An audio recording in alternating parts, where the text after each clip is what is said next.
Sir, நம்ம YouTube viewer ஒருத்தர் கேள்வி கேட்டிருக்காரு. அவருக்கு வயசு 24.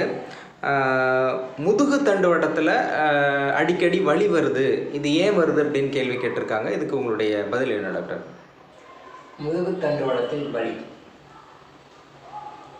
இந்த முதுகு தண்டுவடத்தில் வலி உங்களுடைய நெகட்டிவ் கர்மா நியர்லி 90% உங்களை அஃபெக்ட் ஆகிருக்குதுன்றது ஒரு காரணம், முக்கியமான காரணம். உங்களுடைய பாஸ்ட் லைஃப் நெகட்டிவ் கர்மாஸ் 90% உங்களோட பாதிக்குது.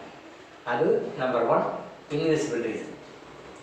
விசிபிள் ரீசன் அப்படின்னு சொல்லி வந்தீங்க அப்படின்னு சொல்லி சொன்னால், என்டையர் முதுகெலும்புமே நம்ம பாடிக்கு மெயின்டைன் பண்ணக்கூடிய அந்த சப்த தாதுக்கள்னு சொல்லுவாங்க.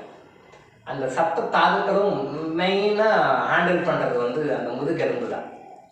இந்த முதுகெலும்பு நாம் என்ன சொல்லுவோம், ஜென்ரலாக ஒரு கம்பெனியில் ஒரு பெரிய உயர்ந்த, இந்த கம்பெனி முன்னுக்கு வர்றதுக்கு முதுகெலும்பாக இருந்தவர் இவர் தான், இந்த நாட்டுக்கு முதுகெலும்பாக திகழ்பவர் இவர் தான் அப்படி சொல்லுவோம் இல்லையா, இந்த நிறுவனத்தின் முதுகெலும்பு இவர் தான் சொல்லுவோம் இல்லையா. அப்போது எந்த ஒரு விஷயத்துக்குமே முதுகெலும்பு தான் ரொம்ப முக்கியம். ஸோ அப்போ அந்த முதுகெலும்பே உள்ள பாதிக்குது அப்படின்னு சொல்லி சொன்னால், உங்கள் பாடியில் என்டையர் சிஸ்டமும் பாதிச்சிருக்குன்னு அர்த்தம். இப்போ இந்த முதுகெலும்பு பாதிச்சது அப்படின்னு சொல்லி சொன்னால் என்ன ஆகும், எந்த பாகம் பாதிக்குன்னா உடம்புல எல்லா பாகமே பாதிக்கும். ஏன்னா பாடியுடைய ஃபுல் கண்ட்ரோலும் நம்ம பாடியில் 72,000 நர்வ்ஸ் இருக்குது. ஒன்று அதிகமாகவும் இருக்காது, ஒன்று கம்மியாகவும் இருக்காது, கரெக்டாக இருக்கும். 72,000 நர்வ்ஸ் இருக்கும். அந்த 72,000 நர்வ்ஸும் அந்த முதுகெலும்பு வழியாக தான் போகும் பிரெயினுக்கு. பாடியிலேருந்து ஃபுல்லாக எல்லா இடத்துலையும் பரவி அது எங்கே வழியாக போகுதுன்னா அந்த முதுகெலும்பு வழியாக தான் அந்த 70,000 நர்வ்ஸும் போகும். அதான் போய் பிரெயினை போயிட்டு ரீச் பண்ணும். பிரெயினுக்கும் கீழே பாடிக்கும் கண்ட்ரோல் அந்த முதுகெலும்பு. அந்த முதுகெலும்பில் அந்த 72,000 நரம்புகளும் அது உள்ளே தான் போகுது. இது இல்லாமல் சில நாடிகள் போகுது, அது இன்டர்னல் மேட்டர், அது உங்களுக்கு தெரியாது, புரியாது, அது விட்டுருவோம். இந்த நரம்புகள் பல காரணங்களால் பாதிக்கும், எக்ஸ்டர்னல் ரீசன். இந்த பாதிப்பு இருக்கும் பொழுது நீங்கள் தயவு செய்து என்ன பண்ணணும்னா, முதுகெலும்பு சம்மந்தப்பட்ட எக்ஸசைஸு இதெல்லாம் ஆரம்பத்தில் செய்யக்கூடாது. சில பேர் இதுக்கு யோகாசனம் பண்ணுங்கள், இது இந்த பயிற்சி பண்ணுங்க அப்படின்னு சொல்லுவாங்க. அது பண்ணலாம், ஆனால் முதுகெலும்பை சரி பண்ணுறதுக்கு அதுக்கு ஒரு அலைன்மெண்ட் கொண்டு வரதுக்கு முதல்ல நீங்கள் இன்டர்னலாக மெடிசன் சாப்பிட்டு இன்டர்னலாக சில விஷயங்களை எடுத்து அதை கொஞ்சம் பேலன்ஸ் பண்ணிவிட்டு அப்புறம் தான் செய்யணும். அதாவது முதுகெலும்பு வருவதனால்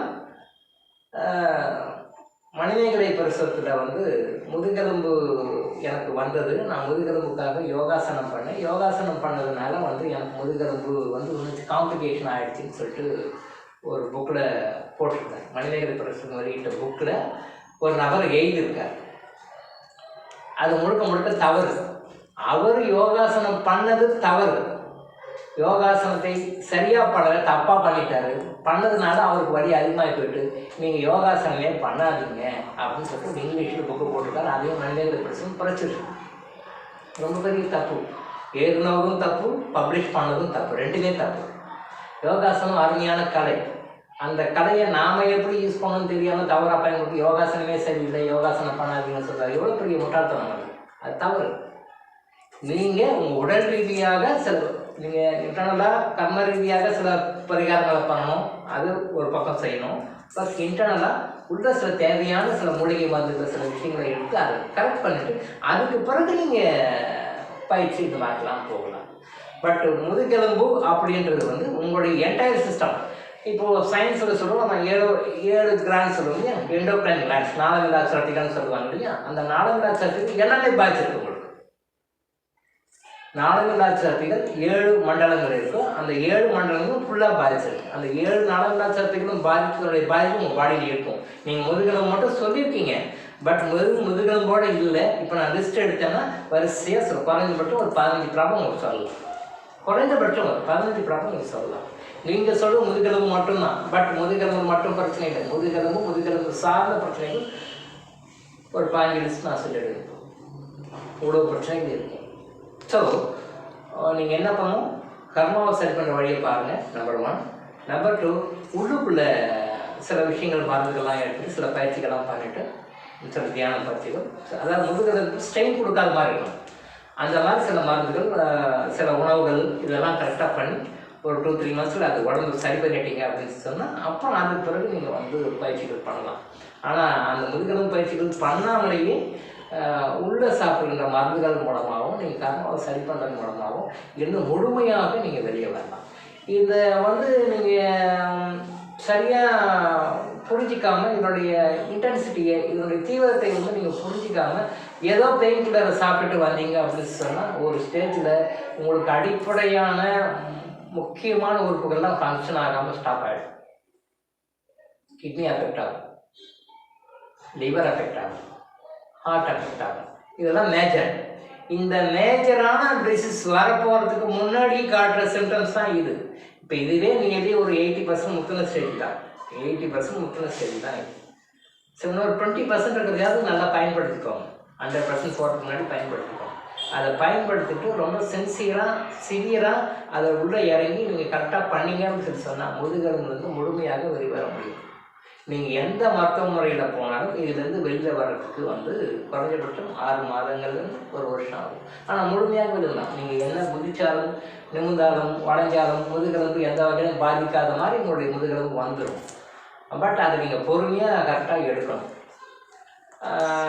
அலோபதியில் வந்து பெயின் கில்லர்ஸ் தான் கொடுப்பாங்க. அந்த மருந்து சாப்பிட்ற வரைக்கும் உங்களுக்கு பெயின் சரியாக இருக்கும். ஒரு 4 நாள் கழித்து வகையும் வரும். நீங்கள் அலோபதி மெடிசன்ஸ் ட்ரை பண்ணிங்கன்னா பெயின் கில் ஆகும், கொஞ்சம் நாளைக்கு இருக்கும். அப்புறம் தென் அந்த மருந்துடைய பவர் பண்ணுறது திருப்பி வந்துட்டு இருக்கும். அது வந்து ஒரு டெம்பரரி ரெமெடி. நீங்கள் ஒரு எமர்ஜென்சி பெயினுக்காகனா எடுத்துக்கலாம். பட் அதை கண்டினியூ பண்ண வேண்டாம். முழுமையாக நிரந்தரமாக அது கணக்கிறதுக்கு வழியை பாருங்கள். 1. 2வது பிடிப்பு சம்மந்தப்பட்ட உணவுகளை வந்து குறைச்சிக்கோங்க. மொபைல் ஃபோனை யூஸ் பண்ணுறது, லேப்டாப் யூஸ் பண்ணுறது இதெல்லாம் பண்ணும்பொழுது உங்கள் பாடியிலிருந்து குறைஞ்சபட்சம் ஒரு 2 அடி 3 அடி தள்ளி வச்சுக்க மாதிரி பார்த்துக்கோங்க. நைட்டில் படுக்கும் போது குறைஞ்சபட்சம் 6 அடி தள்ளி வச்சுக்கோங்க. இந்த எலக்ட்ரானிக் கேட்ஜெட்ஸ் எல்லாம் வந்து உங்ககிட்டேருந்து குறைஞ்சபட்சம் 6-7 அடி தள்ளி வச்சுக்கோங்க. ஏன்னா இதனுடைய பாதிப்பு வந்து எண்டோக்ரைன் கிளான்ஸை பாதிக்கும், பிரெயினை பாதிக்கும், எண்டோக்ரைன்ஸுக்கு பாதிக்கும். ஸோ இதனுடைய பாதிப்புகள் வந்து உங்களுக்கு முதல்ல எதில் வரணும்னா கிட்னியில் காட்டும், அடுத்தது லிவரில் காட்டும், அடுத்தது வந்து பிரெயினில் காட்டும். பயமுறுத்தலன்னு நினச்சிக்காதீங்க. நான் பயமுறுத்தலை. நீங்கள் இந்த அவேர்னஸ் வந்து எல்லாம் சரி பண்ணணும் தான் நான் சொல்கிறேன். உங்களை பயமுறுத்துவது என்னுடைய நோக்கம் கிடையாது. உங்களுக்கு முறையான ஒரு அவேர்னஸை கொடுத்து நீங்கள் நோயிலிருந்து பர்மனெண்ட்டாக வெளியில் வந்து சார் இப்போ எனக்கு முதுவலியே இல்லை சார், எல்லாம் ஃபாலோ பண்ண சார், எனக்கு முதுவலியே இல்லை, ஐ ஆம் ஹாப்பி அப்படின்னு நீங்கள் சொல்லணும். அதுதான் நான் எதிர்பார்க்குறேன். ஸோ பெயின் கில்லர்ஸை யூஸ் பண்ணாமல் சாப்பாட்டுலேயும் மற்ற இயற்கையான மூலிகை மருந்துகள்லையும் உங்களுடைய பாஸ்ட் லைஃப் கர்மா சரி பண்ணுவது மூலம் இதில் நீங்கள் பர்மனெண்ட்டாக நீங்கள் லீவ் ஆக முடியும். ஸோ எக்ஸ்டர்னலாக தடவுற ஆயிலோ, க்ரீமோ, ஆயின்மெண்ட்டோ அதெல்லாம் டெம்பரரி லீவ் தான். பட் நீங்கள் பண்ண வேண்டியது உள்ளே சரி பண்ணால் அதெல்லாம் சரியாயிடும். ஆட்டோமேட்டிக்காக நீங்கள் உள்ளே சரி பண்ணால் வெளியே சரியாயிடும். இந்த ஆயின்மெண்ட் தடவுறது, ஆயின்மெண்ட் தடவுறது இதெல்லாம் வந்து சம் டெம்பரரி ரெமடிஸ் தான். பட் அதெல்லாம் ஒரு பர்மனெண்ட் ரிலீஃப் கிடையாது. பட் எப்போ உள்ளே வந்து எலும்புகள் சரியாக அலைன் ஆகி அந்த முதுகெலும்புகள் வந்து பத்திரம் இன்னும் தேயாமல், பத்திரம் வந்து இன்னுமே டேமேஜ் ஆகாமல் அந்த அலைன்மெண்ட்லாம் கரெக்டாக வச்சுக்கிறதுக்காக முயற்சி பண்ணுதோ அதுக்கு நீங்கள் கூட சப்போர்ட் பண்ணி அதை கரெக்டாக வச்சுக்கிட்டிங்கன்னா கரெக்டாக சரியாயிடும். ஸோ இந்த விஷயத்தை வந்து சாதாரணமாக எடுத்துக்காதீங்க, சிவியராக எடுத்து, அதுவும் வயசு வந்து ரொம்ப சின்ன வயசுன்னு சொல்லியிருக்காங்க. பட் நீங்கள் வாழ வேண்டிய காலம் எவ்வளவோ இருக்குது.